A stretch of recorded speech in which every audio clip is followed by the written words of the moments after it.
평범한 회사, 평범한 월급쟁이 말단 직원. 매일매일이 평화롭고 똑같은 일상이었다. 그래, 사실 말이 좋아 평화로울 뿐이지 사실상 지루한 하루하루를 보내고 있다는 게 맞을 것이다. 더군다나 숙기도 없어 주변에 여자라고는 아는 사람 이상의 관계를 유지하는 사람도 없었기에 직장과 집의 무한 루프의 연속일 뿐이었다. 차라리 무슨 사고라도 터지는 게 재밌지 않을까 하는 터무니없는 생각까지 하던 어느 날, 그날도 여느 때와 다름없는 취침 시간이었다. 분명 눈을 감았음에도 불구하고 방의 천장이 나의 시야를 가득 채우고 있었다.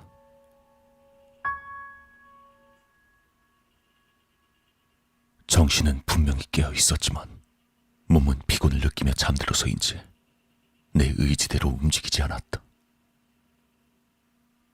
처음 겪어보는 일이었지만 주변 사람들에게서 말로만 자주 들었던 가위에 눌리고 있는 것 같았다.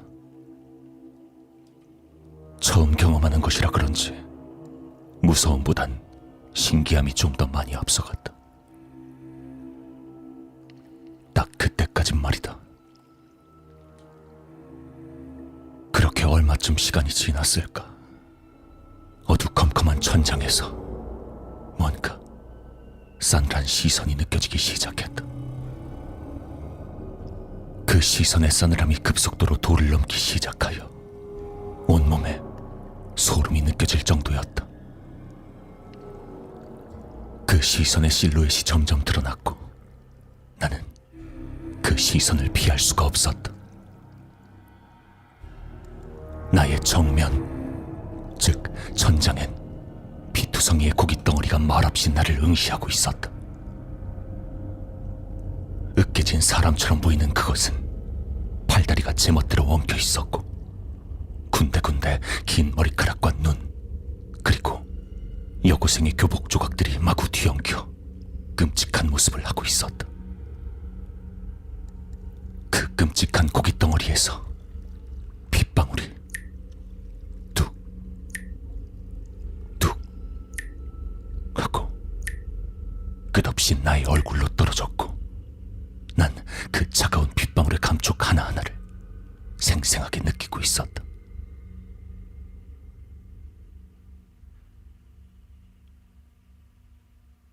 그렇게 몇 시간 정도 시달렸을까? 해가 뜨기 시작하자 난 가위에서 풀려나올 수 있었다. 분명 나의 면전으로 핏방울이 몇 시간 동안 계속 떨어져 내렸으나 주변을 둘러봐도 혈흔은 눈을 씻고 찾아봐도 없었다. 하지만 가위를 눌리며 액체를 맞는 느낌은 정말 이루 말할 수 없을 정도로 섬뜩한 경험이었다. 허나 직장으로 출근을 하고 나니 난 언제 그랬냐는 듯, 아니 오히려 가위 눌린 것을 자랑마냥 동기들과 담소를 나눌 정도로 활발한 하루를 보냈다. 그리고 그날 밤 한 번 눌린 것으로 끝날 줄 알았던 가위는 같은 시각, 같은 방식으로 나를 다시 찾아왔다. 다음 날도, 그 다음 날도 계속 나는 정체불명의 고깃덩어리와 대면식을 치러야만 했다.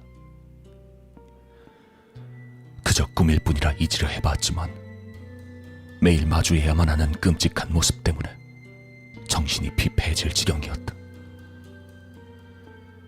이젠 잠드는 것조차 두려워 밤이 오지 않기를 기도하던 어느 날, 나는 메일함을 보던 도중 4일 전에 도착한 어느 메일을 볼 수가 있었다. 제발 용서해 주세요.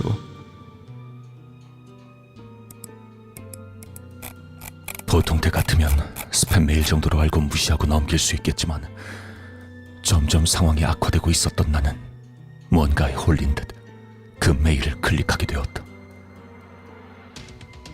뭔가 긴 사죄의 내용을 담은 일종의 기도 같은 내용이었다. 난 가만히 글을 읽어내려갔다. 제발 용서해주세요.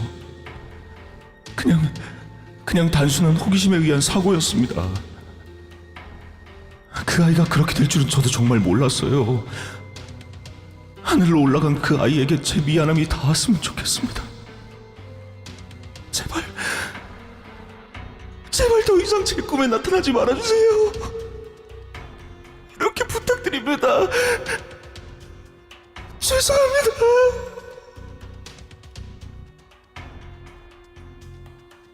그 뒤로도 절실한 사과의 내용이 이어졌다.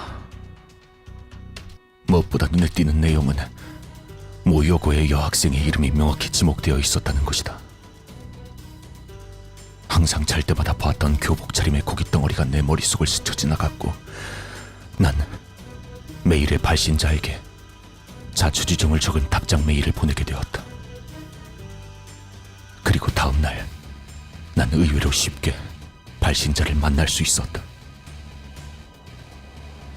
발신자는 많게 봐야 20살이 좀 안 돼 보이는 현민이란 이름의 앳된 남자아이였다. 그 아이는 내게 그 메일과 관련된 이야기를 해주었다. 현민이가 살고 있는 아파트 옆집에 또래의 여자아이가 살고 있었다고 한다.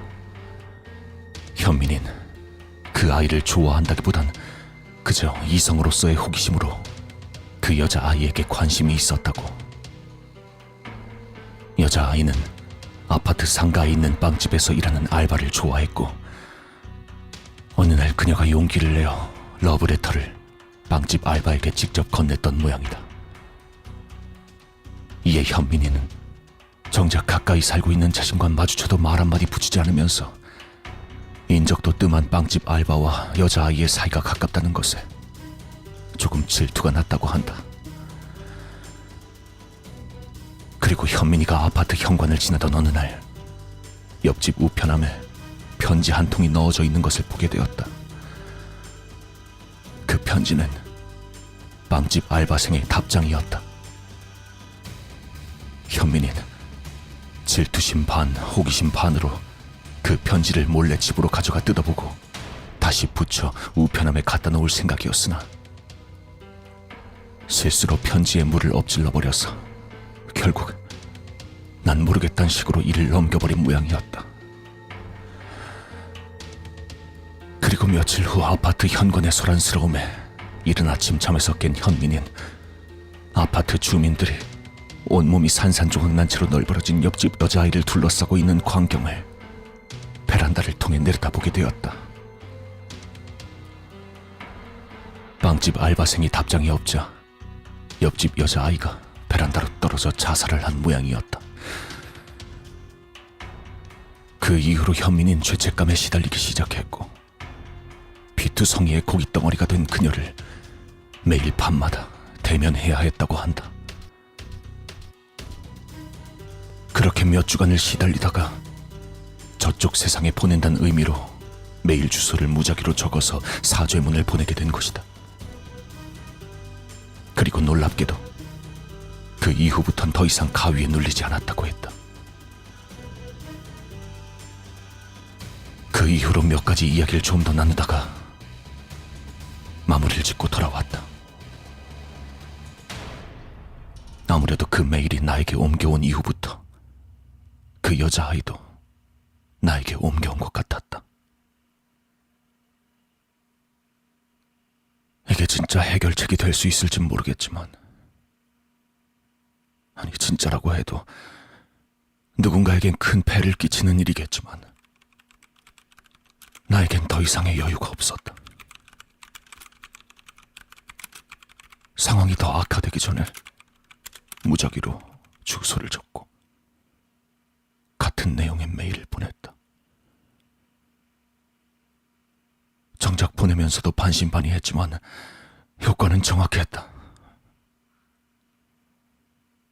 나 대신에 누군가 고통을 받고 있을 테니 내게 이기적이라고 욕해도 좋다. 하지만 그 끔찍하고 충격적인 몰골을 다시는 보고 싶지 않다. 그 이메일과 소녀는 어딘가에 아직도 돌아다니고 있을지 모른다. 그리고 그 대상이 당신이 될 수도 있다.